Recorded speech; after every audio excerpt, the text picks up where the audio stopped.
how can I have a better life for my family? How can I improve the lives of the people around me? It's always a question that haunts me. So I won't say that I'm an environmentalist. I'm just someone who actually strives to live a better life each day. Move, that's first. You have to have movement at least 30 minutes a day. Second, nourish. Try not to eat directly from plastics, if you can. And the third is connect. Connect with nature, learn to connect with yourself, and connect with people who actually matters to you. The rest you don't need. So I started social media with a purpose. So actually I'm quite active in social media because I think that I want to use it as a tool to reach out to people on my advocacy. I think we should not just be consuming content that are, I wouldn't say useless, but not purposeful. So with my daughter Ada, it's her habit. She always brings her water bottle. It becomes autopilot to her to bring her water bottle. And also my son Anton, they don't use straws. They actually question, what's this straw from Acello? And it's paper straw. So these two habits, my kids just mastered this. So if there's a key takeaway that you can come out after this session, just master or choose one or two habits. Small changes. Just try to do them first 30 days, maybe once a week. And then until it becomes autopilot. Like my kids, they can never go or leave the house without their water bottles. And it becomes second nature to them. Yes, so also in Abu Dhabi, I also have a small group, maybe around 600 like-minded individuals. Some of them are not pure environmentalists, but they're actually committing to one or small changes every single day. And I think this is what really matters, and this is the beauty of it, because you don't have to do it a perfect way. Just choose one or two, and you're good to go. And it starts from there. So after this session, we still have 4 more people who are going to be talking. So I don't need you to absorb every single information. Just choose one or two. If that's the only thing that you can remember, just choose one or two habits until it becomes autopilot. So thank you, everyone, and stay tuned. In our modern time, we have two kinds of people. Normal and abnormal. Kinsa man ang normal. So ang normal mo na katong magpataka og labay. Suwayin ninyo labay, bawagi mamanlong ninyo. Pero suwayin ninyo ang pag-unit og trust, di ba imnon mo nabuang mo. Namunit mo mong basura. But we need to be abnormal to give a better life for our children's future. Ako abnormal ko. Mamunit kong basura. So namamutana pa ninyo ani. Are you aware of the plastic you use today? Yes. Mostly wala. Kaya wala man ta pag-after anak yun. So ako aware ko anak. Ako nang i-account. So as what I said, I'm the founder of the 5 pieces daily habit. I pick up 5 pieces of trust every day. I started this one January 1, 2015. As of yesterday, I already picked up 8,445 pieces of plastic. So simple as that. Doable na kayo siya. So moto na mutana ko ninyo, nag-inani man ako paggamit siya. Mamunit ko, pictura na ko, mutanganin ako siya, o kanang iyahang comment or iyahang caption. So mutan ako, use plastic yesterday. I try also to inventory ang ako ang plastic. As much as possible, dili ko mo gamit ang plastic. So, gigamit sa nako. See, if you miss me, gigamit ako ang social media in a nice way. And then, it reaches already Mexico and Malaysia. Some people also are using 5 pieces daily habit in there. Inspired by the concept of 5 pieces daily habit, so I have the basura run. So, basura run is just like running 1K, and then after picking up trash. It's first Saturday of the month, nationwide. It is already more than 50 places around Philippines. So, gigamit na gyapon ng social media and then kanang mudagan sa group. So, inani lang na siya pagkuhan. So, daghan ang nagbasura ran. So, sa basura ran, we cannot clean your place, but we can teach you how to clean your place. Kay most cases na to, ang atong positive nga buhat na ang negative.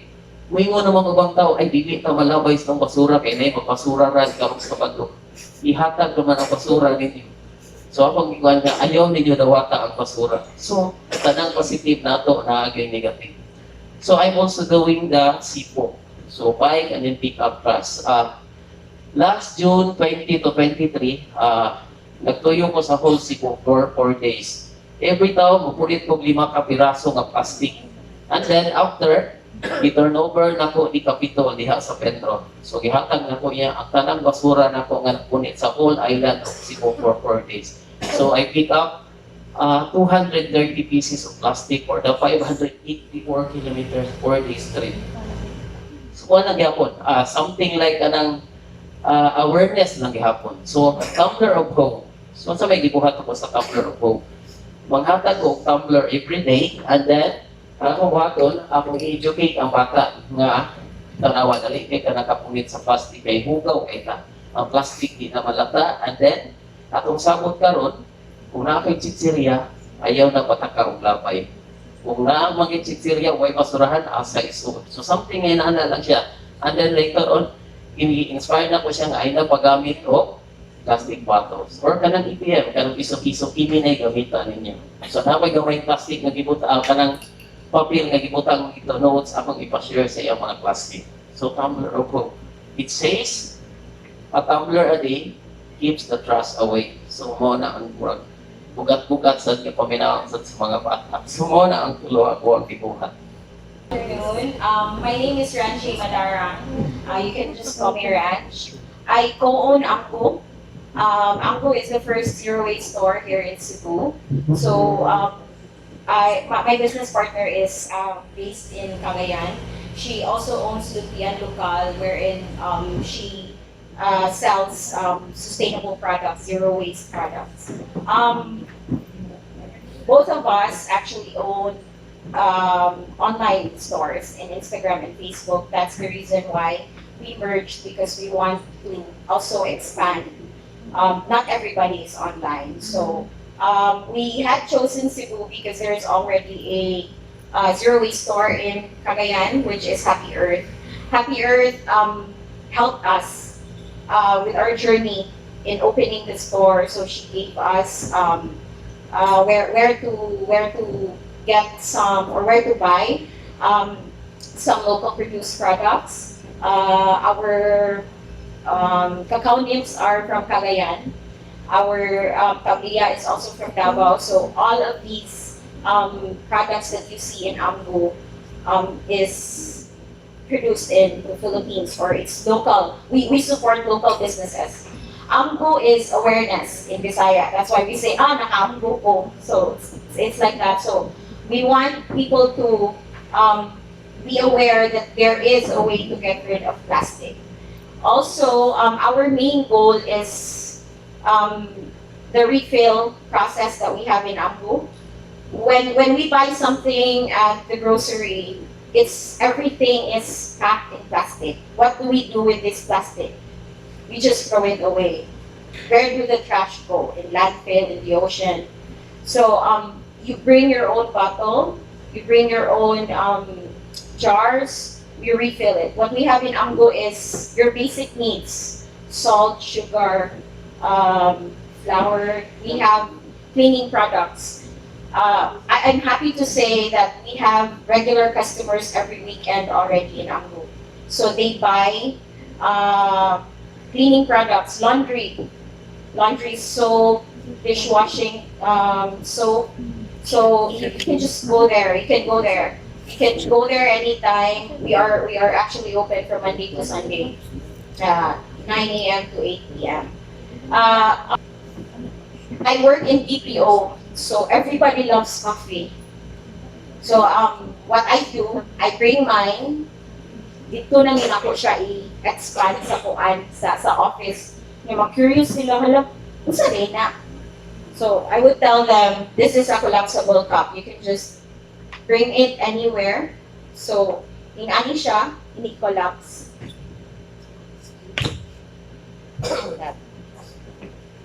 So, dili siya bulky. Ikala mo. So, it's amazing. And naka-try na ko, inigdaog na ko sa iskina apas, nakita ko, kuya palihog ko. Ayaw na ko tagain ko, ayaw na ko tagain sa imong plastic cup.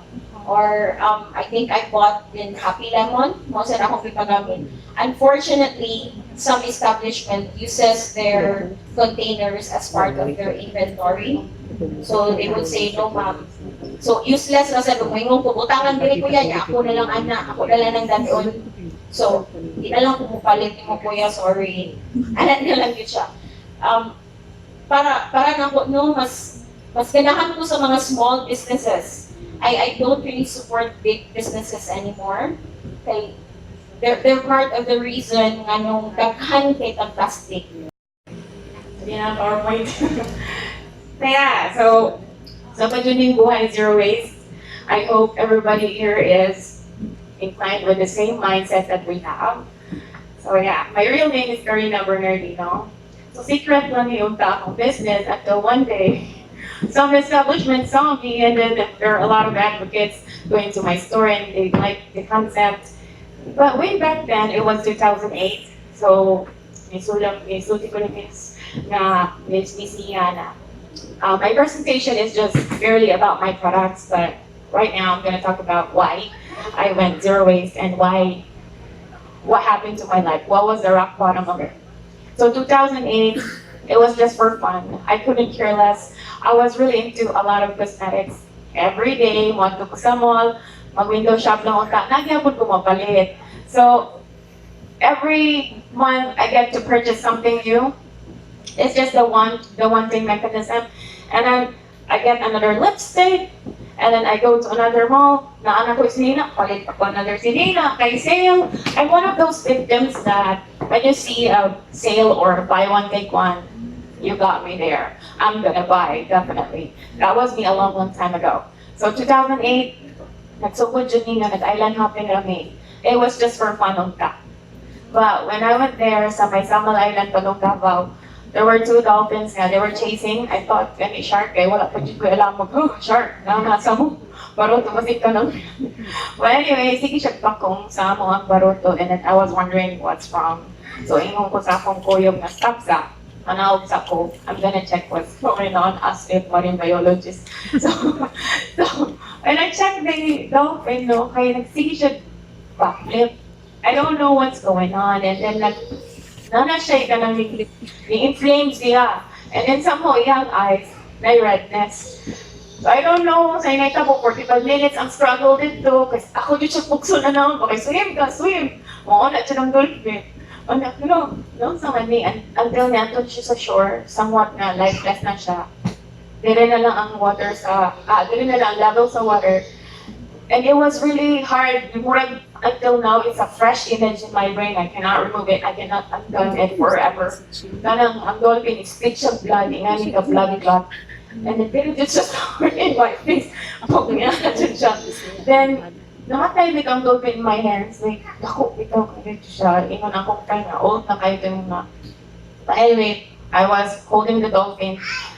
Depressed kayo ko, kay patay na. Then, I was wondering, ano nag-float gihapon, musag lang siya, more siyang bug type sa.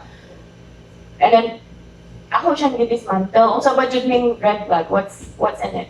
So, I saw kanang old, sorry kung naandar yung mga old plastic, and then old styrofoam sa Jollibee. A long time ago, if you got that part sa your lifestyle, when they have the styrofoam that's white, and it's a Jolly, like that. Na crumpled na siya. And then party cups that you see on the parties, and then you're gonna buy something, and then, or naa ka ng kakay-tagay, ka ng plastic cup na sumok tayo siya. Kaya i-dispose tayo sa party, man na, kangkang na naglabay, no? Napil siya doon. So, nag-wonder sa kung anong kanon man nila. So, what you sila koan? So, I have a friend to explain na you really eat trash because they cannot define a trash versus a real food. So, kaluoy kaya itong mga organism. And then I thought na kung mag-plant cook trees, kana siya, naanak ko yung oxygen supply sa ako lifetime. So, funny kayo about 70 to 80+% of oxygen kay nagay sa ocean. So, I didn't know anything ba kanang raso. So, what are those katong turning points? So, I tried to do baby steps sa una. It was 2010. Frustrating kayo kay solo flight ka, kanang magbayong ko, katawan ko, awkward kaayo lang, where do I begin pa jud? And then, dili na siya completely na nag-zero waste ako. No, I was there, I wanted to, but I was in a pressure of a society where no one supports this cause. Balik yapon ko, plastic. But hinay-hinay, since I'm making all the products at home, sa balay na mo from sabon, ketchup, suka, toyo.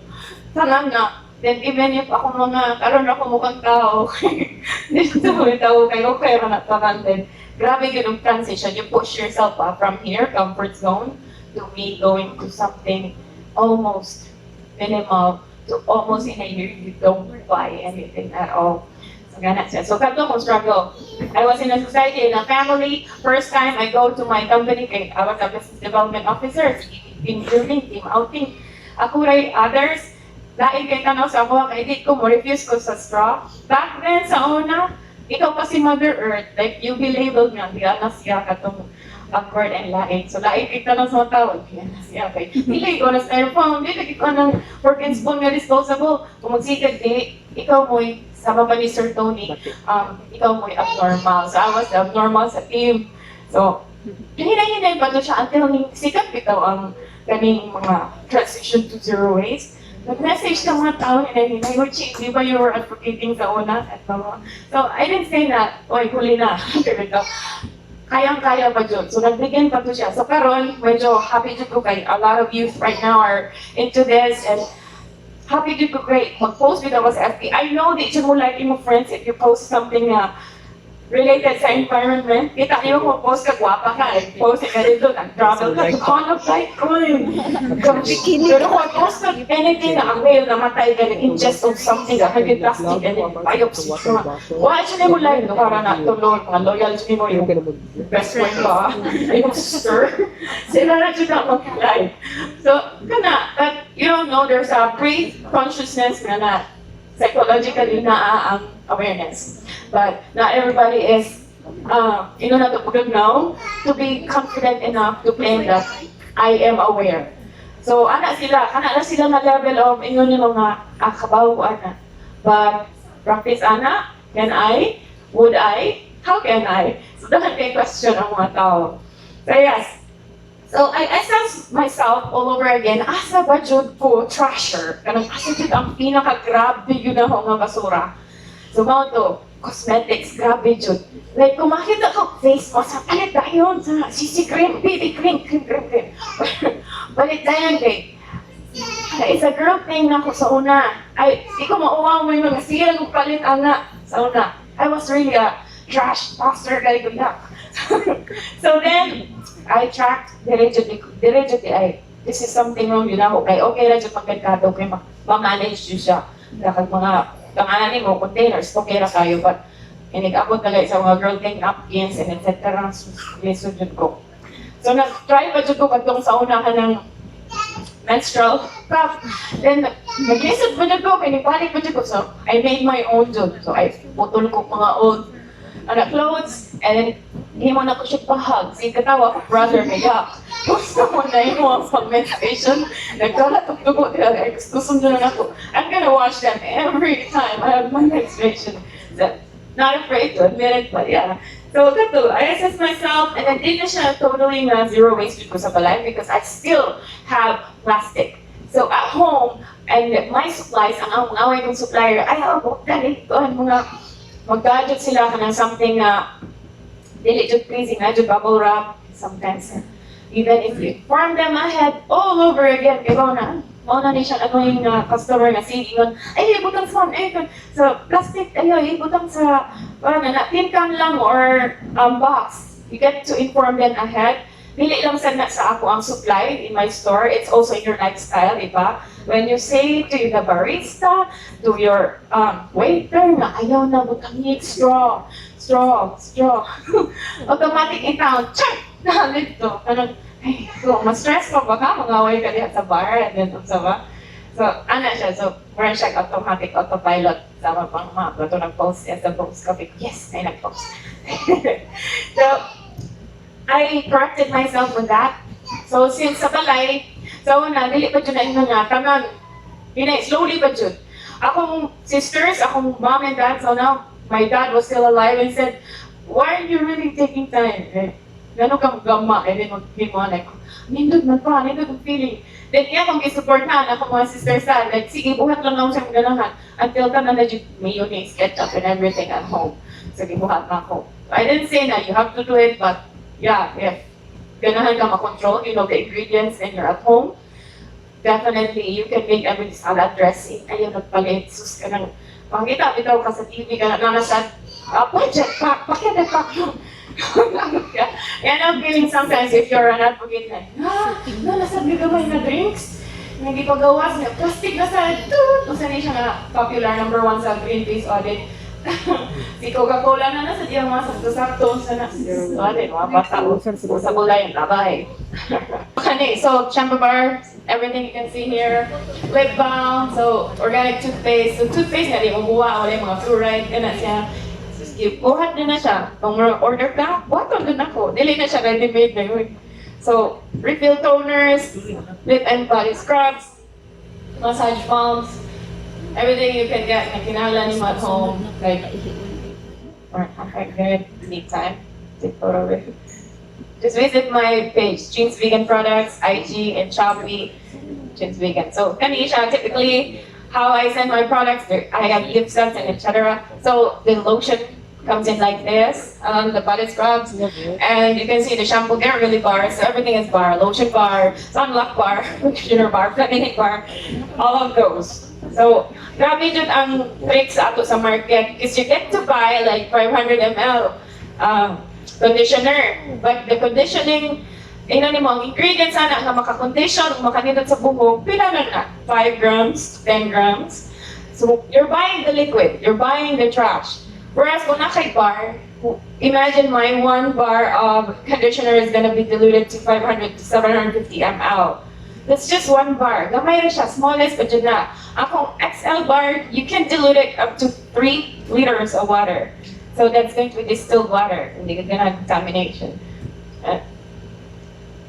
So this is my store in Mandaue. It's totally naked. Di ka ganun mga soapers ka ako typical guy because mawa ang mga scents, they wrap it in paper or plastic or shiny boxes that's really attractive with lots of decoration. No, my bars are just like that. You get to smell them directly. It's alkaline anyway. It has its own properties that's binibustay kayong bacteria. So, okay, sa di mo mga deodorant para ano mo, mga kailan gunit eh. So, kung palitan na. So, kani siya sa Mandaue, Tipolo. Ura na dyan siya palay because I divided the space. Like half of it, I live there, half is sa akong store. So, cost ko lang kay I'm sustaining myself. So, lisod kayo, magsige kag scan. I also have those. And, definitely, pag sunin mo, yan na yung itsura. So, shampoo bars. So, what are these shampoo bars? So, it depends on your compatibility. So, kana ako conditioner bars, as you can see, kani siya si small. The small, medium, large, and then the XL. I also customize like curly girl method. Isa pa lang mga hair thickening and hair loose.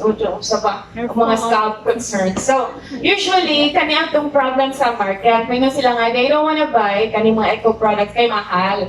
So, mamahalan sila. So, it's really expensive daw, 150 or 180. Just for a shampoo bar. So that's your struggle so far. So sometimes mag-exhibit ka na ko, naman mga tanan ako, what are those insults that you're gonna get?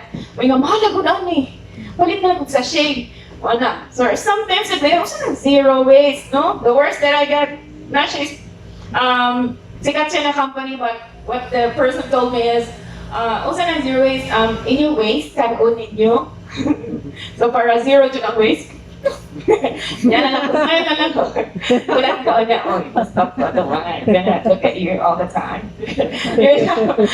So, kaya siya, kanang smile lang ka, they don't know anything, you've got to understand in a bigger picture na, she's just basing by panology intended, or this is just by literally meaning. So, wala, di siya alam. So, lisod siya. Step by step, put siya. Ato siya evaluate. So, how I explain, so, shampoo bar. I say that when you purchase this 1 bar, this will last you about up to 100 washes. And it depends sa hair, kung sa kabaga, kung sa kalong na. And then you can dilute this. So definitely, if you equate this with liquid, mas makasabot ang customer. I say this one small shampoo bar, if you dilute it, it's about 500 to 750 ml. So, oh, kaya pa sa store, like 300 ml, ilan na ml? And then that's mahal na kayo. So kung i-costing ni mo siya, di siya mahal. Okay, it's about less than 2 pesos. Samot na di ka maligo every day, every other day. So, mag-cost yun na, mga piso na dyan, kada ligo ni mo. Labi na bubo kay kagbuhok. So, 50, sintapos na lang yun. Pag magdahan mo sa bahay, pero at least di mo ka sa shade, kay convenient, mag-good time na daw. So, same with deodorant bars. I also have lotion bars. These are practically all my products. You have tooth powder as well. So whenever I go exhibit, ako dito exhibitor nga nagmalita, yan yung mga box, huwag yan kayong mga papel. Siya, when I go exhibit. So, line event, like Greenpeace International, depends on, nasa yung mga green event, they invite. But I get to educate na ako na ang kay busita na kamada mga eco bag. So I ask them, ilan na ka eco bag na sa iyong buy? You could try to count pagkadaghan, kung palit ka sa eco bag, malit ka sa eco bag. Mas daghan siya carbon footprint eh. So, yan eh, ang akong bag, kung palong na ako sa exhibit. So, basket dyan siya. So, yeah, those are photos of what I make. So, from scratch din na siya. So, when I gather materials, make possible dyan nga fresh face. Organic magkata, so sure dyan ka nga, ikaw dyan nagbuhat from scratch. Okay. So far, that's my presentation. Thank you so much for listening. The first one, the first reason, which is why we're all here, it's definitely better for the environment. Okay? So, the average age that a woman, a Filipina, gets her period is around 13 years old. She usually gets her, the average age of menopause is at 48 years old. So that takes us to about 35 years of menstruating years. Yeah. So, and then the average number of pads or tampons that each woman uses can range between 5 to 30 per cycle. Personally, I use about 15 to 20. Depends on the length and the flow, diba? Sorry if anybody's getting queasy. Anyway, so if you take 5 to 30 tampons or pads per cycle, multiply that by 12 months, that's 60 to 360 per year, per woman. And then,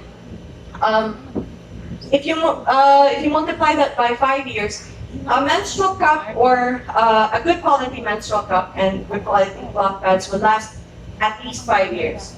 So in 5 years, if you compare it, you'll get 300 to 1,800 pads or tampons per woman versus 1 menstrual cup or 5 to 30 cloth pads.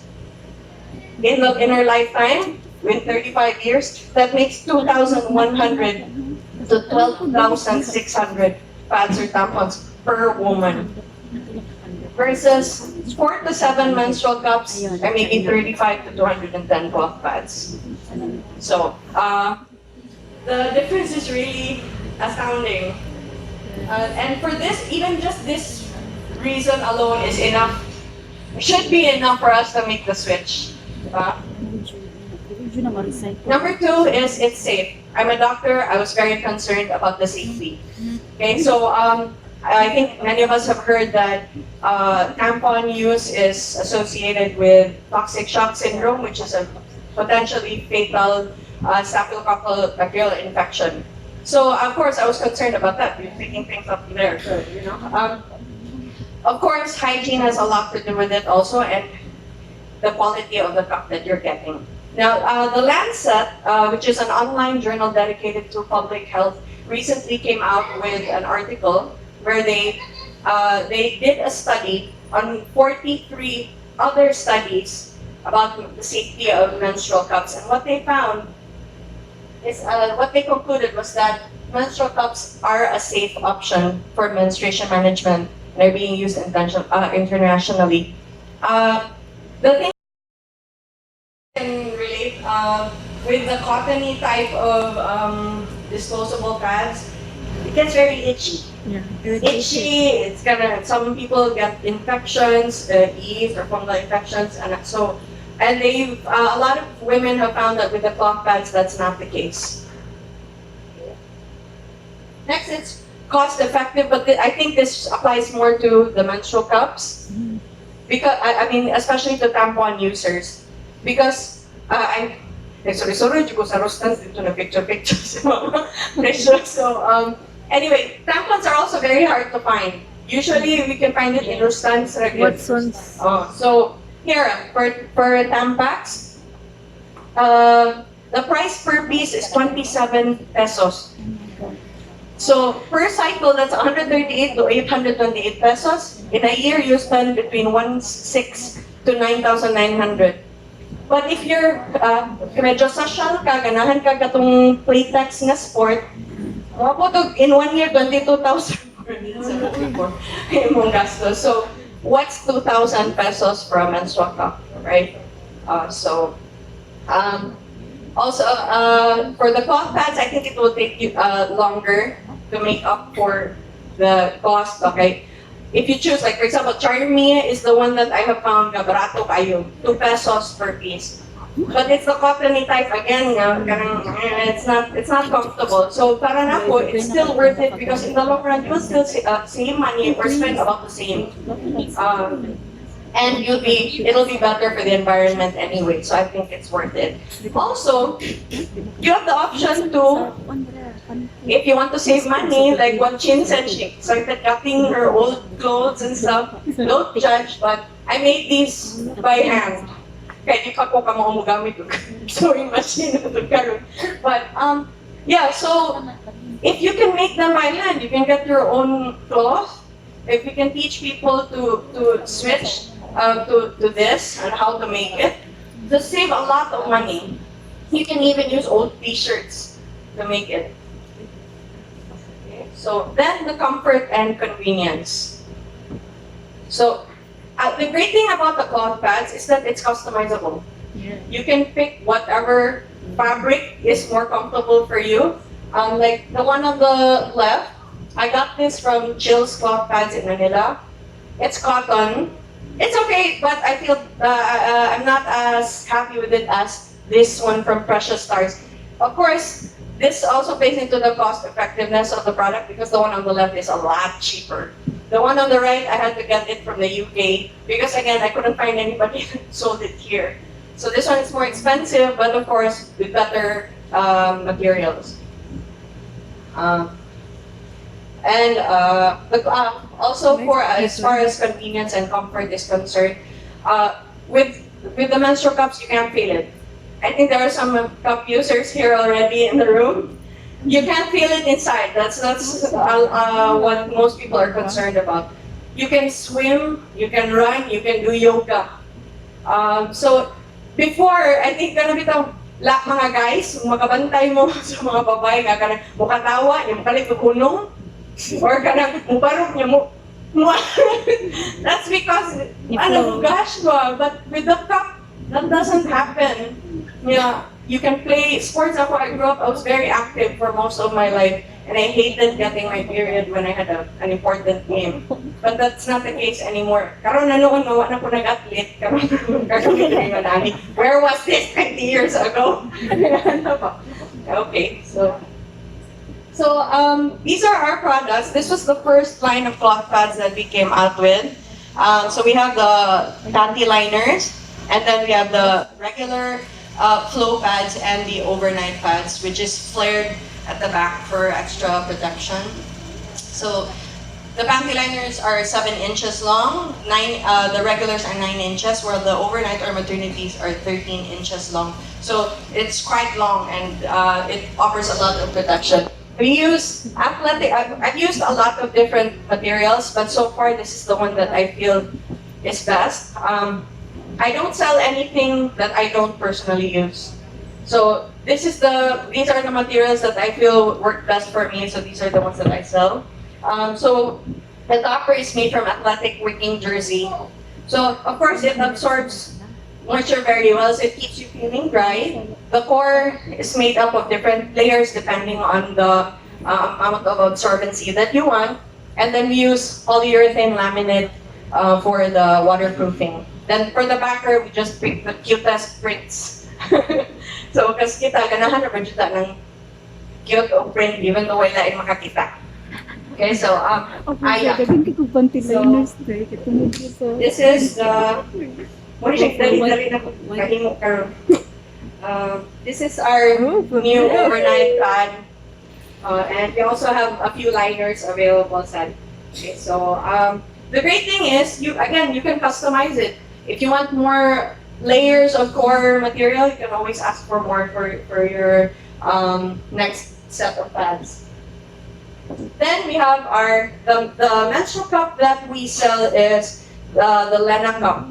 This is made in the USA. We have US FDA approval. It's very important for me that before I sell a cup to somebody, that there are a few things that they should know. Okay, so there are some frequently asked questions. What exactly is a menstrual cup and how does it work? So a menstrual cup is made of medical grade silicone, although some are made of another material called PPE, which is used mainly in Germany, but most are made from medical grade silicone. So it's basically a cup-shaped device that you insert to collect the blood rather than absorb it. How does it work? Anatomy lesson daw sa kapag-doktor. So, because a lot of people don't know what the cervix is. So, mine siya, kani siya, diri ang cervix. So, this is the uterus. Yeah, magawas ang blood. Yeah. So, the menstrual cup is supposed to sit right under the cervix. So, dapat mo form na siya seal around the vaginal wall so that it doesn't leak. Okay, so next, how do you insert it? Demo. Really actual na demo, ha? Okay. Kasi magsaling ng RN po. Magsampung tas po yan. Okay. Ang RN. Okay, so assuming this is the vaginal canal, there are different kinds of folds. So it's soft, huh? Kaya a lot of people think, sorry, mag-insert, it's very soft, okay? So, Okay, so it's very soft. So there are some folds that you can use to insert to make it smaller. One is the C fold, which for me personally, is too big. But and then the one that's the most popular is the punch down fold. So you just punch it down on one end. So it becomes very narrow. So your canal is usually tilted like this. So you just insert it, get it past the pelvic bone, and it opens up inside like that. Yeah. So and then once it goes inside, you can feel it. Then when you remove it, you have to bear down. So then you just reach for the bottom of the cup, press it, so that releases the suction or the seal. Then you just pull it out, dump all the contents, then wash it if you can. Sometimes I bring a small container of water, then just rinse it out and then reinsert it. Some people need lubricant, but once you get very used to it, you don't need it anymore. Then, okay, so this is just a this is just a diagram. Okay, I don't think you can see it there clearly in the back. Okay, so again, how you remove it, I showed you already. How do you keep it clean? Just boil it in water for 5 minutes. If you need to wash it in between, because you only need to boil it just before your period starts and at the end. Then you store it in a pouch that it comes with. This is from the Ruby cup, but the Lena cup comes in this box, which is made from recycled material, by the way, and printed with vegetable ink only. Yeah. So, usually comes with an instruction manual, and it comes with a cute pouch already that's breathable. So you have to store it in this, and you have to wash this one also regularly. In between reinsertions, you can just wash it with an oil-free soap like Cetaphil. Okay? Doc, just a question. Yes. Just for medical purposes, you don't have to sterilize it. Like, like in an autoclave or Yeah. something? No, just boiling with water is fine. 5 minutes at the start of the cycle and at the end. okay. Okay. But more importantly, how to pick the right cup. I think Chin, maybe wala kay ka na natutluan siguro how to pick the right one. Dili siya one size fits all, Joy. As a matter of fact, I have actually turned down a couple of customers because when I asked them, how high is your cervix? They said, very high. You won't like the Lena cup. So you have to be, and I gave them recommendations on other brands that they can use. Okay, so the Lena cup is quite short. It's a short cup, but it's wide because of its shape. It's tulip shaped. Okay, so here's the lemon cup in comparison to the Sinaya cup, which is also a popular local brand. And then that's the Ruby cup. Okay, so the Lena cup is 1.1 inch and 81 centimeters in length, while the large is about 2 inches. I'll show you okay. So anyway, later na private demo na lang kung sa'yo gusto. Anyway, so just a little feedback from our customers, so you know just how life-changing it really is. So this is Pati Tabuada, one of our popular bloggers here in Cebu. She writes with a manual. She said, "It was the best period ever, life changer." This is my sister. She got her period when we were going to Coron. Just last June, so she got it out of necessity lang yun. I was trying to convince her for a long time. So she finally said it, and it's the first time that she ever enjoyed herself at the beach on her heaviest day. Okay, so this is a teenager, anak sa kong amiga. She'll never go back to disposable pads again daw. She loves the cloth pads. Again, this is an ophthalmologist, and friend ako, she loves the Lena cup also. And this is Elke from Cebu, EcoFix. She said she's never going back to disposables also. Okay? And then I think you recognize Miss Angel Mata, otherwise known as Low Impact Filipina. She used to be called Zero Waste Filipina. She also got the Lena cup from me. And she said she made the switch. It's better for her, for the environment, and her pocket also. So I hope that we can encourage more Filipinas to make the switch. Okay, for a better period and a better earth. For those of you who have more questions about the cups, like I'm sure you have a lot of other questions. I also wrote about it on my blog, part-time blogger makunuhay ko. So if you want to read about it, and I also did a video answering frequently asked questions. It's allscrubbedOut.com. All right, thank you for listening. And I'm so glad to be here with all of you. Okay. I'm so glad to be with all of you here, especially the mga basurero, basurera, and the zero wasters. This is the first time that I have joined this kind of event because I'm practically all over the Philippines always. And it seems na this is my month for my executive checkup and all, my me-time month. That's why nahuli niya ako. So, okay. So, this is just very brief and I'll just give you a really 5 minutes lang, di ba? 5 minutes lang for the half day that we're doing with eco breaks. Because our advocacy is really doing proper eco breaking, just like this one that you can throw it away and that it's really hard. Okay? So, okay. Ayaw. Okay. So did you know, of course, this is just a brief, the Philippines, of course, you know, is already the third worst polluter of the oceans. And this is what we usually show, the Manila Bay. And then caused by single-use plastic. And then these are what we see, the effects of the plastic in the oceans. So what happens during our discussion or with our presentation of eco-bricks, we give them an idea about ecological awareness. What happens when we use a lot of plastic? Because a lot of people doesn't really know the effects. And it's good that Jean was able to really have a close encounter with a dolphin, and it's really amazing. Okay, and then this is the killer. This is what we really teach them. We teach them the waste profile of the household. Because apparently, Upon all my travel all over the Philippines, it's so sad that people do not know the exact classification of waste.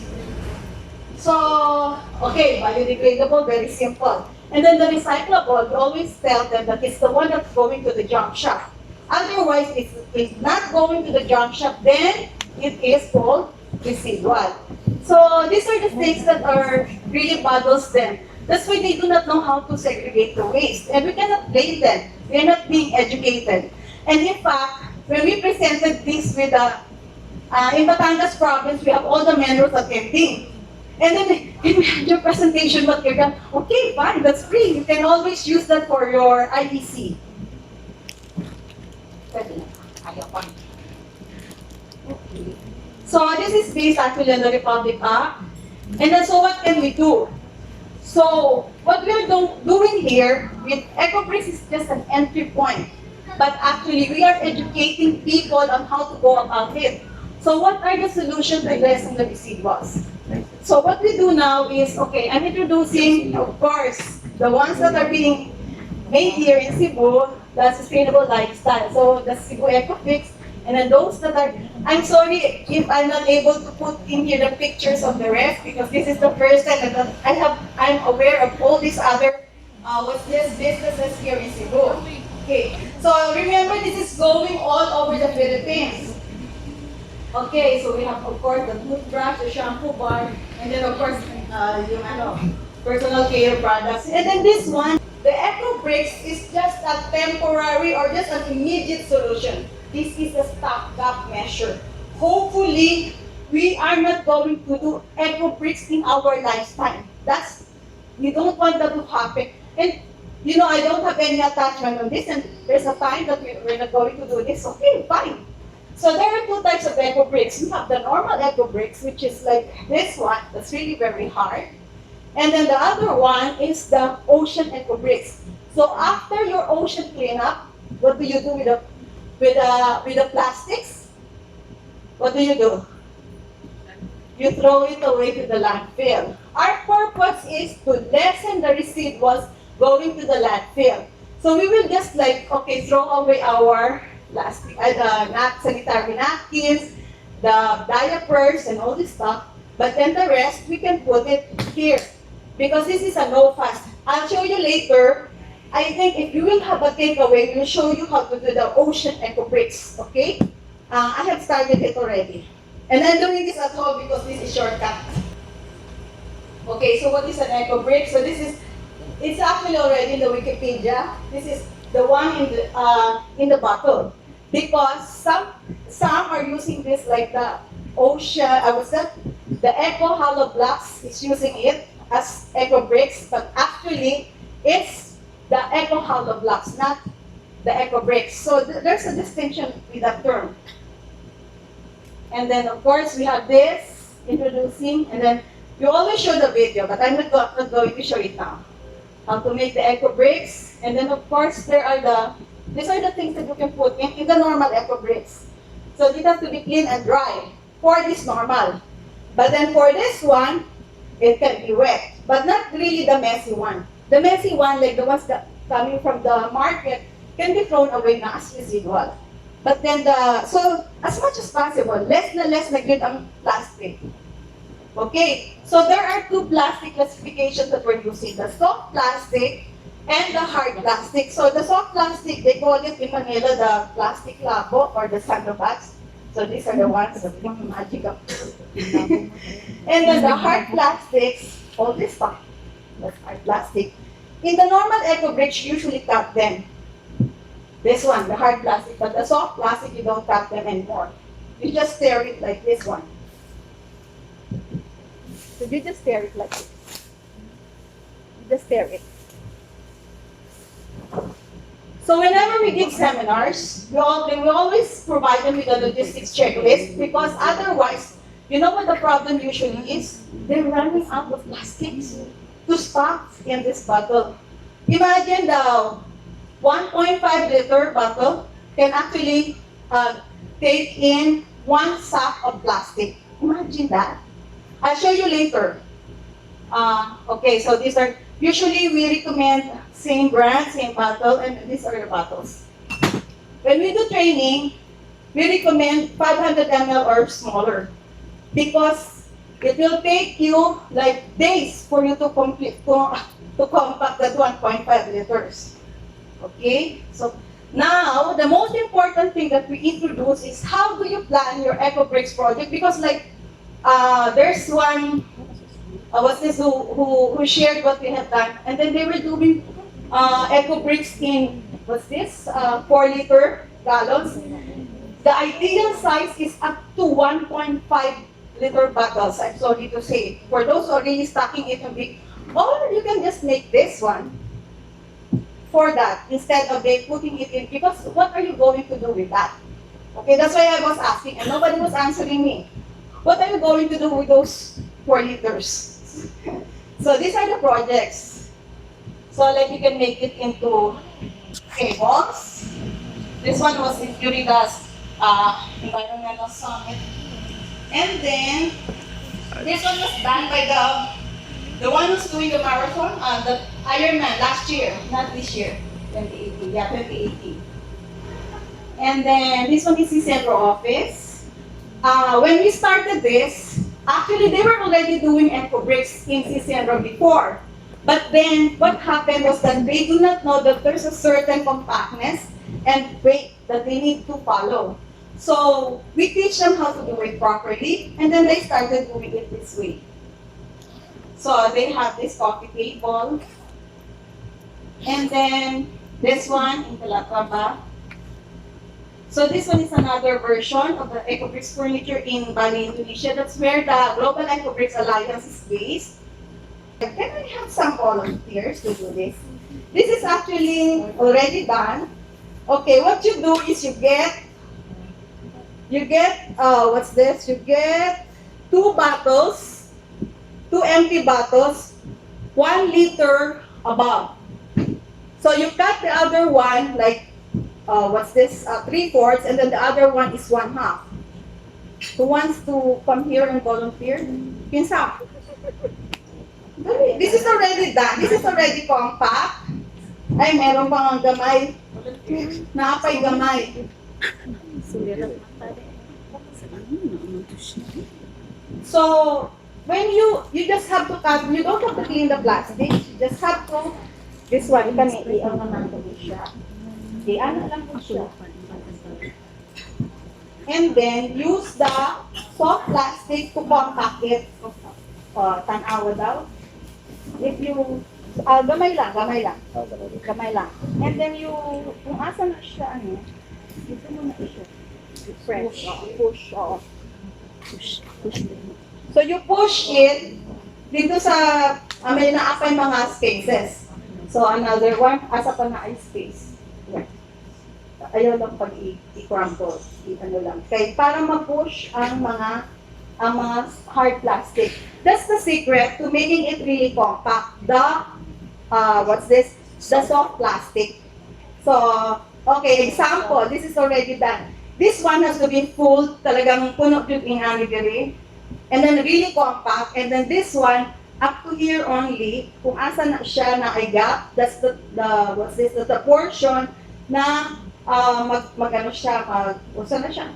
When you put it together, so let's put it here. So, kani sa ipos.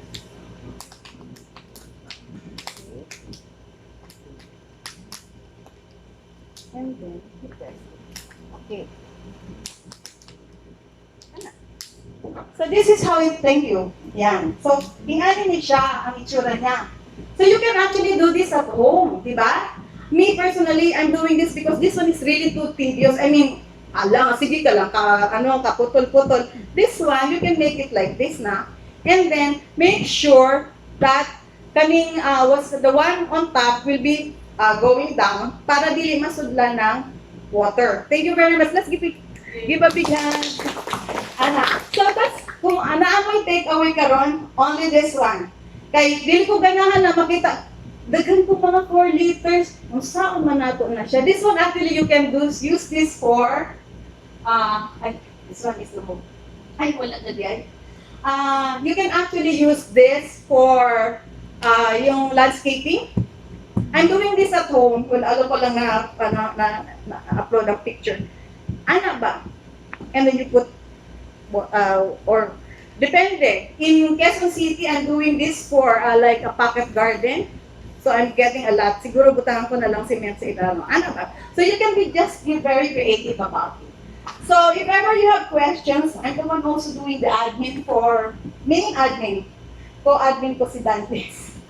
So, EcoBricks Philippines Facebook page. And our website is www.ecobricks.org. Also, we have an app, especially for this one.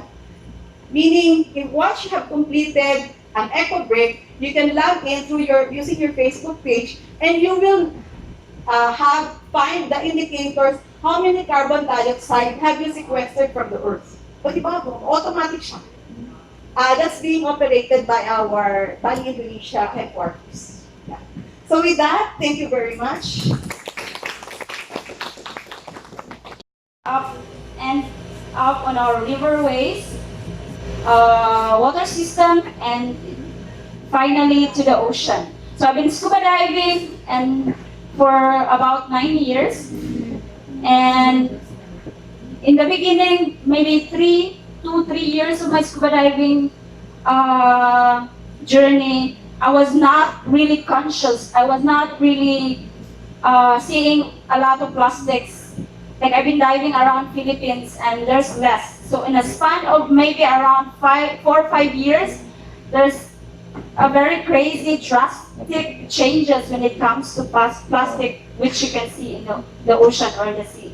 So Philippines is an archipelago. It's not difficult to see these facts. Even if you go to Moalboal Beach, you can literally see when you snorkel some plastics clinging in the corals, some plastics floating. And not only Moalboal, many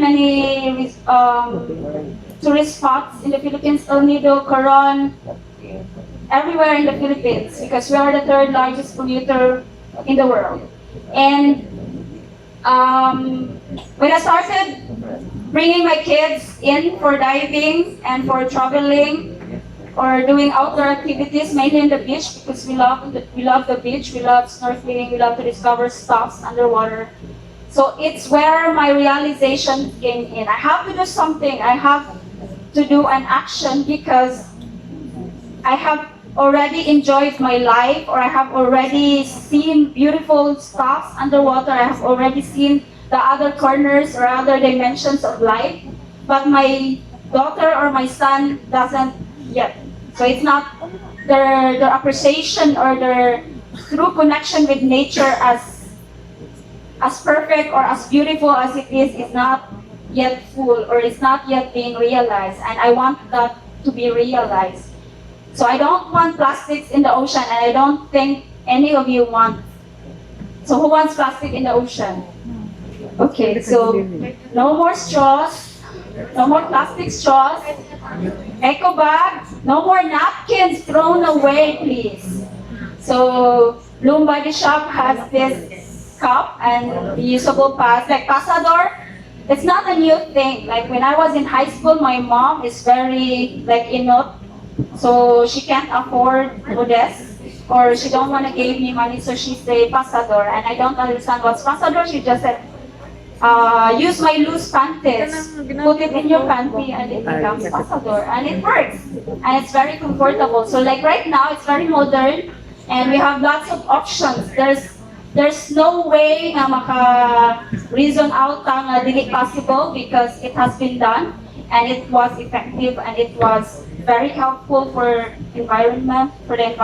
So let's change our attitude and habit, because that's the number one driving factor why our environment is very messy, why the earth is dying, why the only planet is like suffocating. It's because of us, our attitude towards it. So let's go back and reconnect, like reevaluate ourselves and our daily lives, what we consume, what we throw away, and what we acquire. And I think, or one last few words, I think if we change our habit slowly, one step at a time, we can make this world a better place for our children. So I'm doing this not only for my kids, I'm doing this for your kids and for everybody's kids who will be like taking over this earth after we pass on. So thank you so much. No, one last thing, I would like to grab this chance to campaign, or I mean to invite you guys. So coming September 25, no, okay, September 21 first. So it's the International Coastal Cleanup Day and also the National Cleanup Day for Philippines. So it's a one day, it's the third Sunday of September. So I hope you will join any event. It's gonna be like a cleanup event organized anywhere in the Philippines. So many different environmental organizations or just small groups will organize cleanup event, and I hope you will join in your own capacity, or you will encourage other people or your friends, your family to just go out of your house, pick up trash like 5 pieces. Even 5 pieces which would have a change. And then after that, on September 26th and 27th, there's gonna be an environmental summit happening here in Cebu. So the host community or the host will be Cordova government, but I think the place will be announced in the Facebook page of Let's Do It Philippines. So it's gonna be in Hope's Dome. That's the place right now, but there's gonna be a final announcement. But environmental summit would mean a lot for all the Cebuanos, because this would be the time where we can be heard. So last year I attended it in Subic. So it was attended actually by, I was not expecting actually. So there's Coca-Cola, there's Nestle, there's Procter & Gamble, and Unilever. So all these big corporations who are plastic producers, or I mean, have their products, which is very influential to all of us, or I mean to most of us, because we almost buy their products every day. So they were there. They were presenting some plans, corporate plans that they promised that they will take a step to change some of their packaging, but it won't happen immediately, but at least they are showing efforts. And Coca-Cola as well, they are trying to say na they are designing programs now to take back all the bottles that we produce, or to have like a scheme where they can recover it. So hopefully this year as well they will be here, so you have the chance to question or to ask them all of these questions regarding their products or the packaging of their products. And there will be lots of international speakers as well who are experts in the field of innovation when it comes to solving plastic pollution. They would have their stories, they will share all their stories. There would be like booth for like eco-friendly products as well, you can buy there. And we will be inviting other speakers locally as well. And there will be like, we hopefully get as well some national politicians and local politicians who are into conservation or environmental advocacies as well. So I hope to see some faces there, or all of you there. And let's do it together. Let's fight plastic pollution one day at a time. Thank you. Philippines. It is the largest and the only one has a manufacturing plant in the Philippines. So when we talk about energy, what we basically understand is your electricity in your household. So I am not sure who among us are familiar with solar energy. Not everybody, but basically thank you, because some people have known about it. So solar energy is basically a form of renewable energy.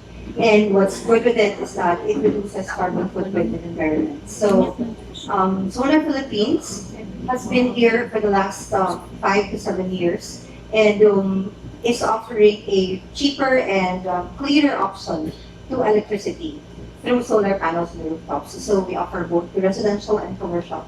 for the purpose of this activity today, I just would like to show you a 1-minute video of basically that summarizes everything that we do. And you'll be surprised that there are a lot of commercial establishments that you go to that basically uses renewable energy, solar at that, and it reduces carbon footprint in the environment.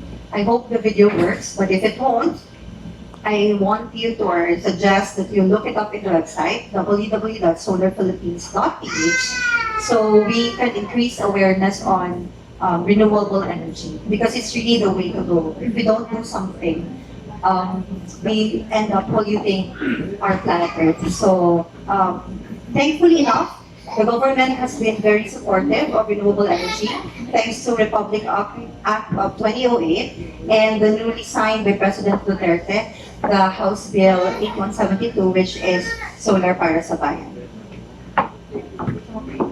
I'm sorry, the video won't play, but anyway, I'll give you to Mia. If in case you want to contact me, my name is Ayusha Rivera. My number is 0917-320-0919. I'll be more happy to share about solar energy to you.